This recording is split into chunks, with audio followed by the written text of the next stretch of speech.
Hello, আসসালামু আলাইকুম everyone. শুরু করতে যাচ্ছি সে আমার বোন তিনি। লিখেছেন তাসনিয়া হোসাইন। ঈশায় ভীতভাবে তাকিয়ে থাকে। তার কাঁপা কাঁপা হাত ধরে বীর ছুরিটা তার হাতে দেয়। বীর নিজেই তার হাত দিয়ে ঈশার হাত ধরে কেক কাটে। তারপর এক টুকরো কেক তুলে দেয় ঈশার মুখে। তারপর ঈশা হাত দিয়ে ধরে এক টুকরো কেক নিজের মুখে নেয়। তীব্র চোখে চেয়ে থাকে সে ঈশার দিকে, যেন কেকের মিষ্টতার থেকেও বেশি উপভোগ করছে ঈশার ভীত ও নিঃস্ব মুখ। হঠাৎ ঈশার পিঠে ঠোঁট ছোঁয়ায় ভিড়। নরম স্পর্শ, কিন্তু ভিতরে চাপা আগুন। তার ঠোঁট নেমে আসে ঈশার ঘাড়ে। একটু শুকনো আদর, কিন্তু সেই আদরের মধ্যে যে ছায়া, তা ভয়, দখল আর এক ধরনের বিকৃত ভালোবাসায় ভরা। আজ তোর জন্মদিন, গলা নিচু স্বরে ভিড় বলে। তুই যা চাইবি আমি দিব, বল কি চাই। ঈশা চুপ, নিঃশব্দ, ঠোঁট কাঁপে, মনে পড়ে যায় সব পিছনে ফেলে আসা মানুষগুলো, মা বাবা, ভাইয়েরা। কত বছরের জন্মদিন যখন সে ছিল নিজের বাড়িতে, পরিবারের মাঝে। সেই মুহূর্তে কথা ভাবতেই তার হৃদয় ফেটে যাচ্ছে। সাহস নিয়ে ভাঙা গলায় বলে, আমার কিছু চাই না। যদি পারেন শুধু একবার আমার বাবা মাকে দেখান। একটা বার আমি ওদেরকে দেখব। এক নিস্তব্ধতা নেমে আসে। বীর চুপ। ঈশা জানে এই অনুরোধ মানা হবে না। এই পাষাণ লোক কখনোই তার কথা মানবে না। তবুও সে নিজের বুকের কথাটা ফিসফিস করে বলে ফেলে। বীর শক্ত গলায় বলে, ভবিষ্যতে এমন কিছু আর কখনোই চাইবি না। এটাই প্রথম আর এটাই শেষ। আর যদি তোর চোখ থেকে এক ফোঁটা জল পড়ে, খবর আছে। তারপর রিমোট টিপে দেয় বীর। মুহূর্তে স্ক্রিনে ফুটে ওঠে এক লাইভ ফিড। সেখানে তার মা বাবা, ভাই, সাফার পরিবার সবাইকে দেখা যাচ্ছে। আজকের ঘটা সব ঘটনা, বাবা মার কান্না, ভাইয়ের দৌড়াদৌড়ি, সব কিছু দেখে সে। ঈশা উঠে দাঁড়ায়, স্ক্রিনের সামনে এগিয়ে যায়।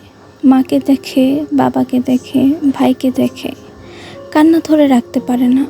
আলতো করে স্ক্রিন ছুঁয়ে দেয়, যেন তাদের স্পর্শ করছে। চোখ জলে ভিজে যায়। বাবার বলা কথা শুনে, ছোট বাচ্চাটাকেও দেখে।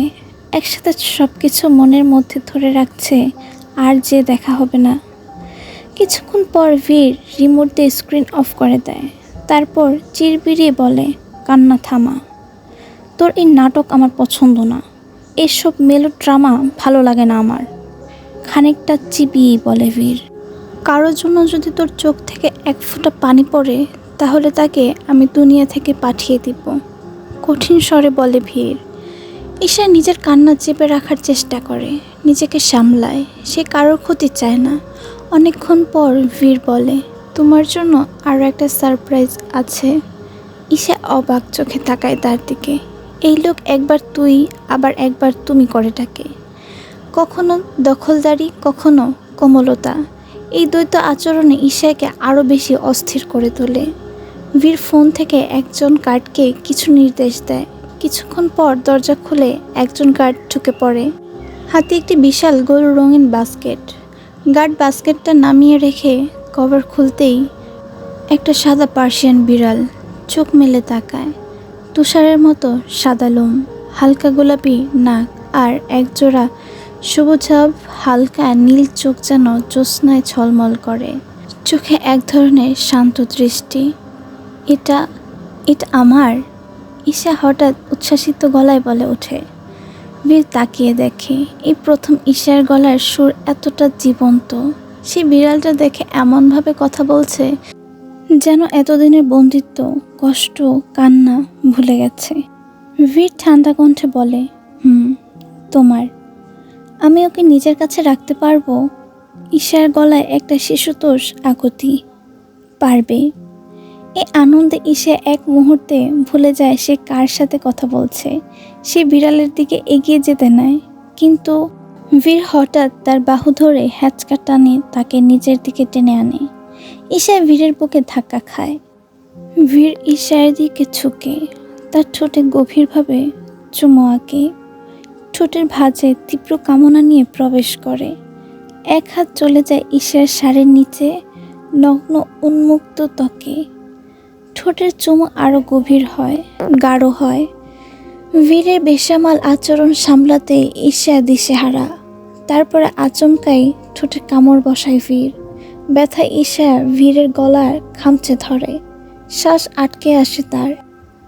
বীর ঈশার হাত সরায় তার অপর হাতে।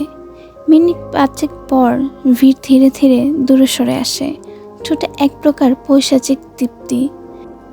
তারপর তার 2 হাতে ঈশার মুখ মুঠোয় নিয়ে বলে, তুই যা চাইবি তার আগেই পাবি। আমার রাজ্যে কখনো তোর কোনো কিছুরই কমতি হবে না। চাওয়ার আগে সব কিছু তোর পায়ের কাছে হাজির হবে।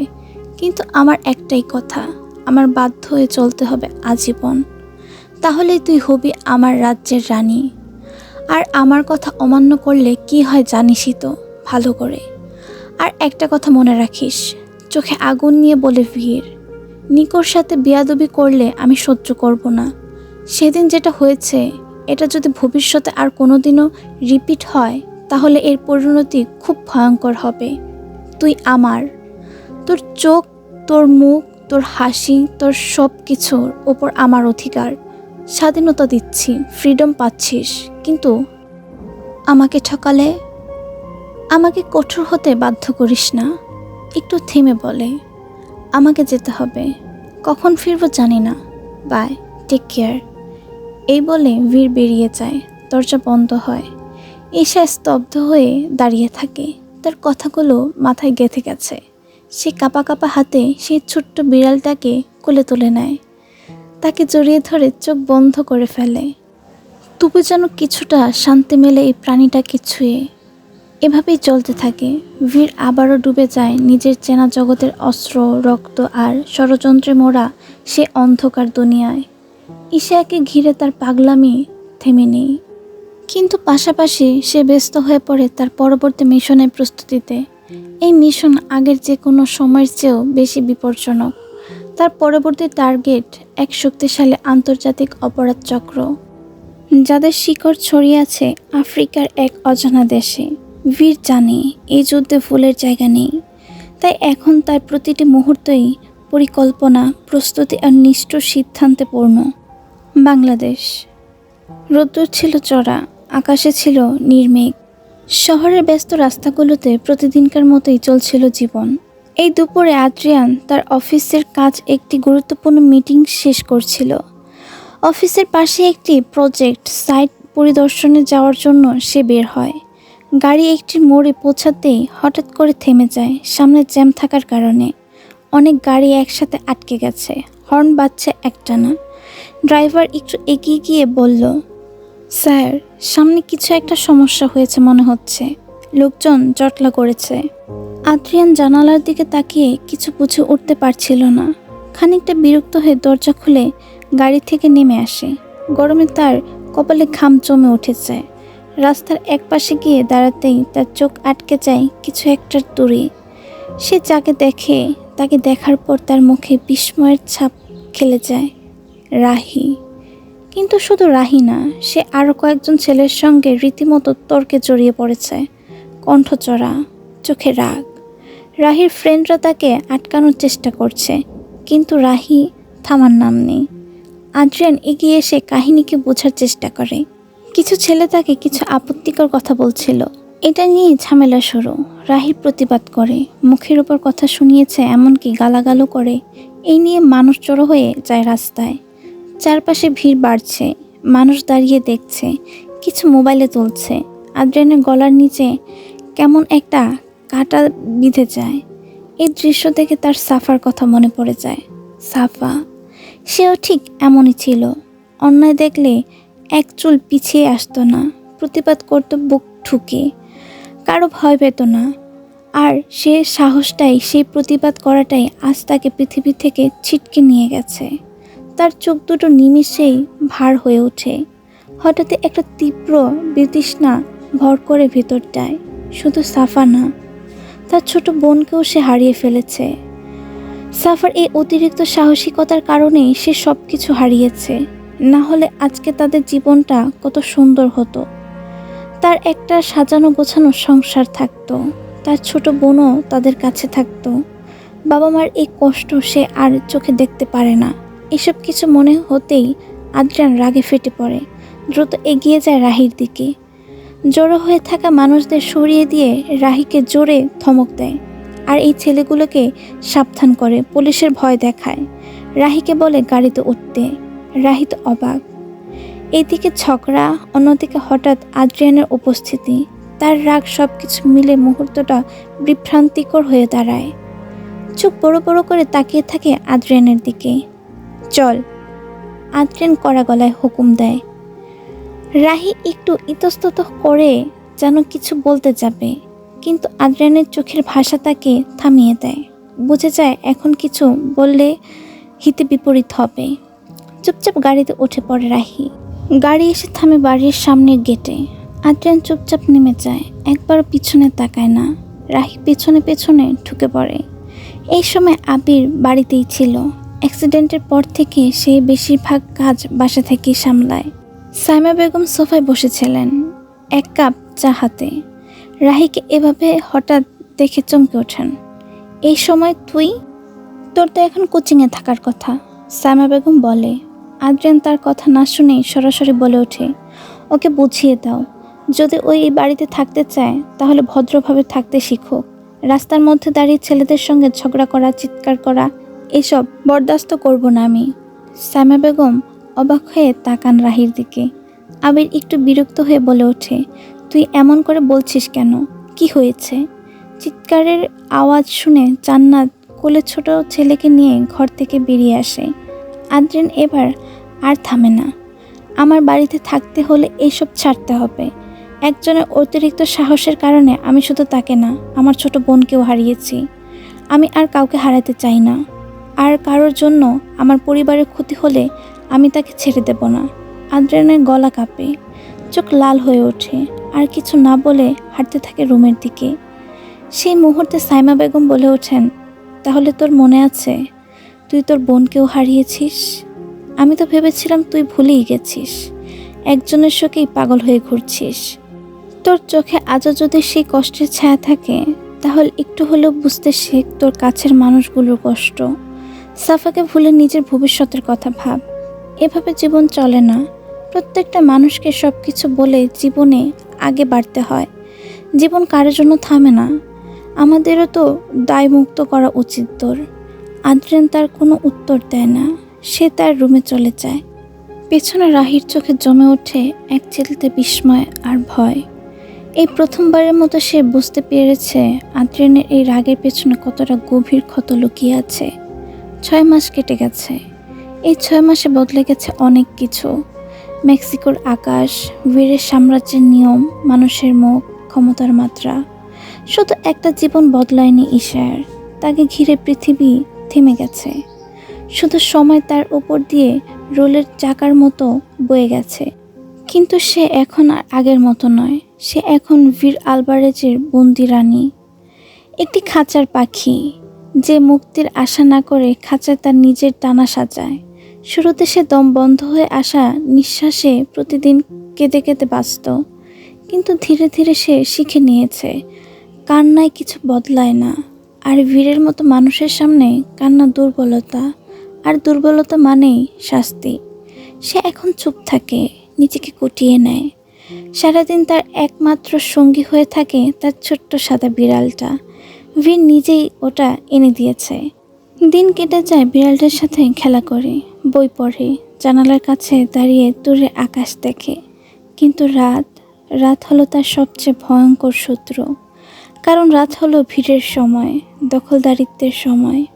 বীরের চোখ, সেই চোখ যেগুলো এখনো আগুনের মতো জ্বলে ওঠে যখন সে ঈশা একে দেখে। তার স্পর্শ, তার অধিকার, তার আদেশ, সব কিছু নিয়ে সে ঈশের উপর ছাপিয়ে পড়ে। তাকে আলতো করে ছোঁয় না কখনো। সেই ছোঁয়ায় থাকে উন্মত্ততা, মালিকানা আর হিংস্র ভালোবাসা। বীর এখন আর আগের মতো বাইরে বাইরে পড়ে থাকে না কাজের জন্য। আগে অফিস, মাফিয়া মিটিং, অস্ত্র ডিলিং, পাচার এইসব নিয়ে ডুবে থাকতো সে। কিন্তু এখন কাজের মাঝেও ছুতোয় ছুতোয় ফিরে আসে। তার চোখে ঘোরাফেরা করে ঈশার মুখ, আর তার ভেতরে পাষাণ হৃদয় রক্তের বদলে চায় ওই মেয়েকে। কোনো মিশনে গেলে পাগলাটে হয়ে যায় বীর। হিংস্রতা বেড়ে যায় তার মধ্যে। 10 দিনের কাজ সে 3 দিনে শেষ করে ফেলে। নিকো ডিয়েগো বীরের এই পরিবর্তনে চিন্তিত। তাদের কাজে সবসময় রিস্ক থাকে। একটা ভুলের কারণে তাদের সাম্রাজ্যের ধস নামবে। এর জন্য তাদেরকে প্রতিটা পা একেবারে নিখুঁত পরিকল্পনা অনুযায়ী চলতে হয়। কিন্তু বীর দিন দিন অধৈর্য হয়ে যাচ্ছে। দূরে থাকলে তো আলাদা কথা, মেক্সিকো থাকাকালীন সময়গুলোতে সে দিনে 2 বার কখনো 4 বার এসে দাঁড়ায় তার দরজায়। মাঝরাতে উঠে বিছানায় হাত দিয়ে দেখে ঈশার পাশে আছে কিনা। সে জানে না দিন দিন সে এরকম কেন হয়ে যাচ্ছে, কিন্তু যত সময় যাচ্ছে ঈশা যেন তার রক্তের সাথে মিশে যাচ্ছে। কিন্তু কোনো কাজে ঈশার প্রত্যাখ্যানে সে তাকে ছাড়ে না। বীর সে যেন দিন দিন পাগল হয়ে যাচ্ছে। এমন এক প্রেম যা ছায়ার মতো আধারে জন্ম নেয়, জলাভূমির মতো গভীর আর অন্ধকার।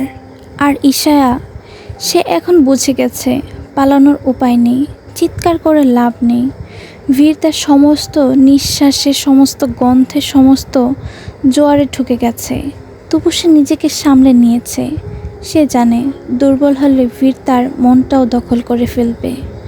তাই সে এখন বেঁচে থাকে, শুধু বেঁচে থাকার জন্য। আর রাত নামলে চোখ বন্ধ করে অপেক্ষা করে, যেন এক নির্জন গভীর বৃষ্টির রাতে বজ্রপাতে আগে ঠান্ডা বাতাস বইছে। কারণ সে জানে বীর আসবে, আর সে তাকে নিতে আসবে, নিয়ম করে প্রতি রাতের মতো, তার মতো করে। এই 6 মাসে রাজবীর একেবারে সাইলেন্স কিন্তু স্ট্র্যাটেজিক এক অভিযান শুরু করে। সে জানে জয় করতে হলে আগে শিকারের রক্তচিহ্ন পড়ে থাকতে হয় মাটিতে, তারপর আসবে থাবা। বীর প্রথম 3 মাসে মেক্সিকো এবং কলম্বিয়ার ভিত আরও মজবুত করে। স্থানীয় পুলিশ, উচ্চ পর্যায়ের রাজনীতিবিদ, এমনকি সীমান্ত কর্মকর্তাদেরও সে নিজের নিয়ন্ত্রণে আনে।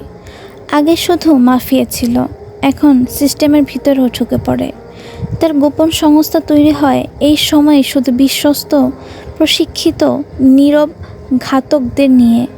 ড্রাগ থেকে অস্ত্র, হ্যাকিং, এবং বীর বুঝে গেছে কেবল ড্রাগে চলবে না। সে একটি গোপন ড্রাগ ওয়েব হ্যাকিং গ্রুপ গড়ে তোলে, যারা বিশ্বের বিভিন্ন দেশে গোপন তথ্য বের করে এনে তাকে পাশ করে। এই ইনফো দিয়েই সে চাপে ফেলে আফ্রিকার কিছু ছোট অস্ত্র ডিলিং গ্রুপকে। একটা ডিলের মাধ্যমে সে ঘানা ও নাইজেরিয়ার 2টি অস্ত্র চালান নিজের হাতে নেয়, তবে পুরো দেশ নয়। এসব দেশে তার এখন শুধু নেটওয়ার্ক ছড়ানোর কাজ চলছে।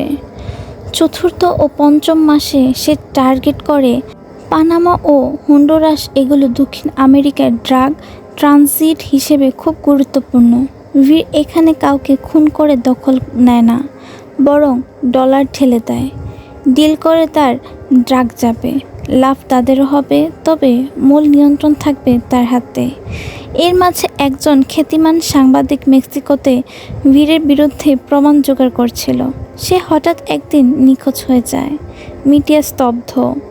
আর তখন থেকে বীরের নাম আর কেউ প্রকাশ্যে উচ্চারণ করে না। 6 মাসের মধ্যে সে গোপনে 3টি অফশোর ব্যাংক অ্যাকাউন্ট খোলে, প্রতি মাসে কোটি কোটি ডলার ট্রান্সফার করে।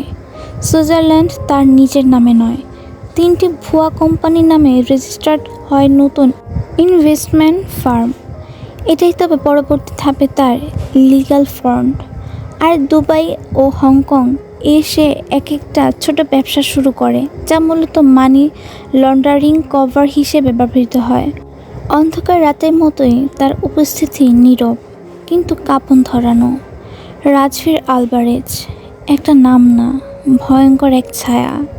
সে হাসে না, সে ঘোষণা দেয়, আমার পথ ছেড়ে দাও, নইলে ওই পথ থাকলেও তুমি থাকবে না।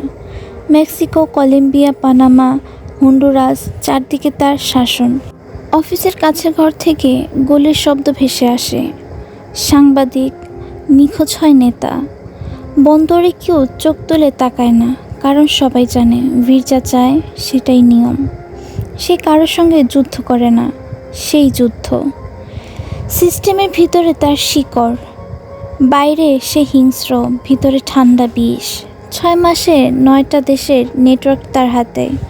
সে আইন লেখে না, সে আইন হয়ে গেছে। জগৎ জানে এখন একটা মাত্র সিংহাসন আছে, মাফিয়াদের রাজ্য। তার রাজা একজনই, Rajbir Alvarez. Target Guatemala, central আমেরিকার ছোট দেশ, মাদক পাচারের গেটো হিসেবে পরিচিত। ওইখানকার মাফিয়া খুবই লোকালাইজড, কিন্তু আঞ্চলিক নিয়ন্ত্রণে তীক্ষ্ণ। সরকারি বাহিনীর একাংশ তাদের সাথে দেওয়াল হয়ে দাঁড়ায়, আরেক অংশ টাকা খায়। ওদের কাছে জঙ্গলের ভেতরে আস্ত ঘাঁটি থাকে, সেখানে অস্ত্র ও ড্রাগ গচ্ছিত থাকে। ডিয়েগো ইতোমধ্যে ওই জায়গায় সব ইনফরমেশন কালেক্ট করেছে। শেষ এক সপ্তাহ ধরেই মিশনের প্রস্তুতি চলছে। প্ল্যান ঘুরছে কয়েকদিন ধরে। বীরের প্যান্টম ৭ নামে সাদা কালো রঙের একটি স্পেশাল বিমান গত ৩ দিন ধরে মেক্সিকো থেকে গুয়াতেমালা সীমান্তে এক আকাশে চক্কর দিচ্ছে। প্লেনটা বাইরে থেকে যেন হেলথ রিফিল বা চ্যারিটি ফ্লাইট মনে হয়, কিন্তু ভিতরে রয়েছে ১২ জন প্রফেশনাল হিটম্যান, ৪টি scope rifle, mobile hacking war room, portable making support. Santiago ও মেটিয়াস গত ২ দিন ধরে গুয়াতালেমার সীমান্তে স্থানীয় গ্যাং সদস্যদের সঙ্গে পরিচিতি নামে চালাচালি করছে। কয়েকটি হোটেলে ঘুরেছে, ঘুষ দিয়ে ইনফরমেশন নিচ্ছে। নিকা একজন লোকাল মাফিয়ার বোনের সঙ্গে ঘনিষ্ঠ হয়েছে, ওর মাধ্যমে ভিতরে ড্রাগ রুটের ম্যাপ পেয়েছে। ডিয়েগো সীমান্তে গিয়ে কিছু নকল পাসপোর্ট ও সার্ভেলেন্স ডিভাইস সংগ্রহ করেছে। কালকের মিশনের লক্ষ্য ড্রাগ স্টোরেজ ধ্বংস করা, তাদের এক মিডল রেঞ্জ বসকে অপহরণ করা, জঙ্গলের ভিতর অস্ত্র ডিপো হাইজ্যাক করা। তবে রাজবীর জানে না, ওইখানকার মাফিয়ার খবর পেয়েছে প্যান্টম ৭ পেনের গন্তব্যের।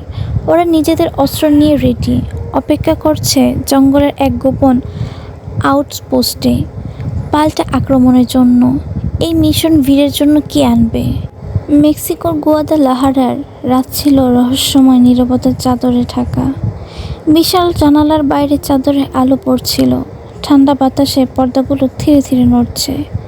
মেক্সিকো, কলম্বিয়া, পানামা, হন্ডুরাস এই শহরগুলো তার নিয়ন্ত্রণে। এখানকার বাদশা সে। রাজবীর আলভারেজ কাল তার একটা মিশনে যাবে, সেটারই প্রস্তুতি চলছে। তাদের পছন্দের প্রয়োজনীয় অস্ত্রগুলো, বুলেট প্রুফ জ্যাকেট সব আবারও ভালোভাবে পরীক্ষা করে নেয়, প্রয়োজনীয় রসদ সংগ্রহ করে। একে একে সব গার্ডরা মিশনের জন্য প্রস্তুত হতে শুরু করে। এই গোপন মিশনটি শুরু হওয়ার আগে বীর আর নিকো নিজেকে মনোযোগ পুরোপুরি মিশনের মধ্যে কেন্দ্রীভূত করে। বীর জানে এই মিশন কেবল তার জন্য নয়, পুরো মেক্সিকান গ্যাংয়ের ভবিষ্যতের জন্য গুরুত্বপূর্ণ হতে চলেছে। বীর উঠে দাঁড়ায়। নিকো সান্তিয়াগো এনরিকোকে বলে, বাকি কাজ তোমরা গুছিয়ে নাও, আমি আসছি। নিকো বীরের চলে যাওয়ার দিকে তাকিয়ে থাকে। রাজবীর একজন কঠোর, হিংস্র, নিষ্ঠুর গ্যাং লিডার হিসেবে পরিচিত। মেক্সিকোর গুয়াদালাহারার মাফিয়া। সে ব্যক্তি ঈশার জন্য কেমন আচরণ করছে, তার চোখে এক ধরনের উদ্বেগ যা আগে কখনো দেখেনি নিকো। নিকো নিজের হাত মুষ্টিবদ্ধ করে ফেলে। সে কখনো লক্ষ্যচ্যুত হতে চায় না, কারণ তার কাছে মেয়ে মানে হলো ছলনা। মেয়ে হলো শুধু ভোগের বিষয়বস্তু। এগুলো জাস্ট ইউজ অ্যান্ড থ্রো, এর জন্য ব্যবহৃত। কিন্তু বীরকে সে কিছু বলতে পারবে না, তাহলে তাদের সম্পর্কটা ক্ষতিগ্রস্ত হতে পারে।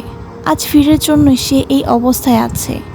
রাত্রি নিস্তব্ধ ও ধীরে ধীরে জমে থাকা মেঘের মতো রাজবীরের রুমে এক অদ্ভুত নীরবতা বিরাজ করছিল। ঈশাকে সবসময় নজরদারির জন্য রাখা ৫ জন মহিলা গার্ড নীরব ও সতর্কভাবে রুমের চারপাশে অবস্থান করছে। এরা সবসময় ছায়ার মতো ঈশার পাশে থাকে। বীরের আসার উদ্দেশ্য হলো ঈশাকে দেখা। সে বাহিরে ছিল, শুনেছে ঈশার অসুস্থতার কথা, আবারও কাল চলে যাবে। তার থাকা হয় না তেমন ব্যস্ততায়। দরজার কাছে পৌঁছানোর সাথে সাথে বীরের ধীর পদক্ষেপ ঘরের পরিবেশে এক নতুন উত্তেজনা ভরে উঠল। বীর রুমের দরজা খোলে। রুমের মাঝখানে নরম আলোয় ধোঁয়াটে হয়ে থাকা বিছানায় ঈশা শুয়েছিল। ঈশা জ্বরের কারণে একটু দুর্বল। জ্বর আগের তুলনায় একটু কমে গেলেও দুর্বলতা যায়নি। শুয়েছিল সে। বীরের আগমন বুঝে তৎক্ষণাৎ চোখ চেপে বন্ধ করে নেয়। এই লোকের সম্মুখীন হতে চায় না সে। বীর যখন রুমে প্রবেশ করে তখন প্রতিটি কাজে নিয়োজিত মহিলাদের দায়িত্ব সঠিক পালন নিশ্চিত করতে একে একে রুম থেকে বেরিয়ে চলে গেলেন। শুধু একজন থাকলো। তাদের আচরণ ছিল এক ধরনের সংক্ষিপ্ত কিন্তু যথেষ্ট সম্মান প্রদর্শনের মতো। রুমের এক কোণে একজন মহিলা গার্ড মারিয়া এলেনা বীরের দিকে খুব করে শান্ত কণ্ঠে বলল, বস, ম্যাম কিছু খাননি, যেমনটা আজকের রাতের রুটিনের অংশ ছিল। বীর ধীর কণ্ঠে কিন্তু দৃঢ় স্বরে বলে, বাহিরে যাও। গার্ড বিনা বাক্যে মাথা ঝুঁকিয়ে আদেশ পালন করলো। দ্রুত রুম থেকে বেরিয়ে গেল। বীর ঈশার কাছে গিয়ে দাঁড়ায়, কপালে হাত রাখে। শরীরের তাপমাত্রা বোঝার পরে তার চোয়াল শক্ত হয়ে যায়। তার হাতের আঙুলগুলো মুষ্টিবদ্ধ হয়ে ওঠে। যদি অন্য কেউ অসুস্থ হতো সে একবারও ফিরেও তাকাতো না, কিন্তু এটা ঈশায়া। রাগ তার গলার স্বরেও ফুটে ওঠে, তবে সেটাতে বরফের মতো ঠান্ডা নিয়ন্ত্রণ থাকে। খাওনি কেন? তার কণ্ঠস্বর নিম্ন, গভীর কিন্তু প্রচণ্ড চাপার আগে ঠাসা। ঈশা চোখ বন্ধ রেখে শুনতে পায় কিন্তু উত্তর দেয় না। তার নীরবতা বীরকে আরও ক্ষুব্ধ করে তোলে। সে তখনই দরজার দিকে তাকে গার্ডদের উদ্দেশ্যে গর্জে ওঠে, তোমরা পাঁচজন কি করছিলে? যদি ওর কোনো ক্ষতি হয় তাহলে কেউ বেঁচে থাকবে না, মনে রেখো। তার হিংস্র রাগে গার্ডরা ভয়ে নড়ে চড়ে ওঠে, কিন্তু মাথা নিচু করে থাকে। ক্ষমা চায় এবং জানায় তারা অনেক চেষ্টা করেছে কিন্তু কিছুতেই ঈশাকে কিছু খাওয়ানো যাচ্ছে না। এরপর বীর আবার ঈশার দিকে তাকায়। তার চোখে রাগ থাকলেও ভেতরে একরকম অস্থিরতা কাজ করছে। সে ঠান্ডা গলায় বলে, তুমি জানো আমি পছন্দ করি না যখন তুমি নিজের যত্ন না নাও। আমার সহ্য হয় না ঈশায়া। কেন বারবার অবাধ্য হও আমার? তার কণ্ঠে হুমকির ছাই স্পষ্ট। ঈশা তখনও চোখ বন্ধ করে শুয়ে আছে, যেন কিছুই শুনতে পায়নি। বীর গভীর শ্বাস নেয়, নিজেকে নিয়ন্ত্রণ করার চেষ্টা করে। সে জানে তার রাগের ভয়ানক দিকটা এখানে প্রকাশ করা যাবে না। এখন সে অসুস্থ, তাই সে হাত বাড়িয়ে ঈশার গালের পাশে আলতো ছোঁয়া দেয়। তারপর ঠান্ডা গলায় বলে, চোখ খুলো ঈশায়া, এখনই। তবে সে জানে ঈশার সহজে তার আদেশ মানবে না। তার এটাই তাকে আরও বেশি অধৈর্য করে তোলে। ঈশার মুখের দিকে তাকিয়ে তার চোয়াল শক্ত হয়ে গেল। মেয়েটার গাল লালচে, নিঃশ্বাস ধীর। জ্বরের কারণে হয়তো দুর্বল হয়ে গেছে, কিন্তু তবুও সে বীরকে পাত্তা দিচ্ছে না। বীর ঠান্ডা গলায় বলল, আবারও বলছি, চোখ খোলো ঈশায়া। এবার খানিকটা জোরেই বলে বীর। কোনো সাড়া নেই ঈশায়ার। বীরের ধৈর্য ধীরে ধীরে ছিঁড়ে যাচ্ছিল। সে এবার আরও কঠিন কণ্ঠে বলল, আমি 1 থেকে 3 পর্যন্ত কাউন্ট করব। এরপর যদি তুমি চোখ না খোলো তারপর কি হবে সেটা তুমি ভালো করেই জানো। তুমি শুনতে পাচ্ছ, আমি জানি। 1, 2। ঈশা চোখ বন্ধ করে রেখেই শ্বাস নিল, কিন্তু নড়ল না। বীর এবার আর সহ্য করতে পারল না। এক ঝটকায় সে বিছানার পাশের সামনে ঝুঁকল। তার হাত বাড়িয়ে ঈশার চিবুক ধরে টান দিল। 3। ঈশার চোখ ধক করে খুলে গেল। তার চোখে ভয় জ্বলজ্বল করছিল, কিন্তু সে মুখ শক্ত করে রাখল। বীরের চোখ দুটো শিকারীর মতো, গভীর, রাগে আর ভয়ঙ্কর। তুমি কি আমার আদেশ অমান্য করেছিলে? বীর ধীর অথচ হুমকির স্বরে বলে। ঈশা কিছু বলল না, কিন্তু গলার নিচ দিয়ে একটা ছোট নিঃশ্বাস বেরিয়ে এলো। হাত বুলালো বীর ঈশার গলায়, আর আঙুল খোঁড়াখুড়ি করছে ঈশার শ্বাসনালীতে। তুমি অসুস্থ আর তবুও জেদ ধরে আছো, সে ক্ষিপ্ত গলায় বলল। ঈশা এবার আস্তে করে বলল, আমি ঘুমাচ্ছিলাম। বীর হেসে ফেলল, কিন্তু সেই হাসিতে ভয় লুকিয়েছিল। ঘুমাচ্ছিলে? আমি যদি তোমাকে ছুঁয়ে না দিতাম তাহলে কি তুমি আরও 1 ঘন্টা আমার সাথে এই নাটক চালিয়ে যেতে? ঈশা এবার চোখ সরিয়ে নিল, কিছু বলল না। বীর গভীর শ্বাস নিয়ে নিজেকে সামলে নিল। সে ধীরে ধীরে বলল, তুমি জানো না ঈশায়া, আমি কি করতে পারি যখন আমার রাগ ওঠে। কিন্তু ভাগ্য ভালো, আমি তোমার উপর সেটা এখন দেখাতে চাই না। এখন চুপচাপ কিছু খাও, না হলে আমি নিজের হাতে খাওয়াবো। তখন কিন্তু পরিস্থিতি তোমার জন্য আরও কঠিন হবে। তার চোখে কোনো মজা ছিল না, এটা একটা আদেশ। আর ঈশা জানতো সে যদি বীরের কথা অমান্য করে তাহলে সে সত্যি নিজের মতো করে কথা মানিয়ে নেবে। পরিণতি সে কল্পনাও করতে চায় না। ঈশা সুপের বাটি হাতে তুলে নেয়, কিন্তু তার চোখে এক ধরনের অসহায়তা। শরীরটা দুর্বল হয়ে পড়েছে, মাথা ঘুরছে, আর খাওয়ার কোনো ইচ্ছাই নেই। সে সুপের দিকে তাকিয়ে একটু গলা খাকিয়ে দিয়ে বলে, আমি পারছি না। পারবে, খাও।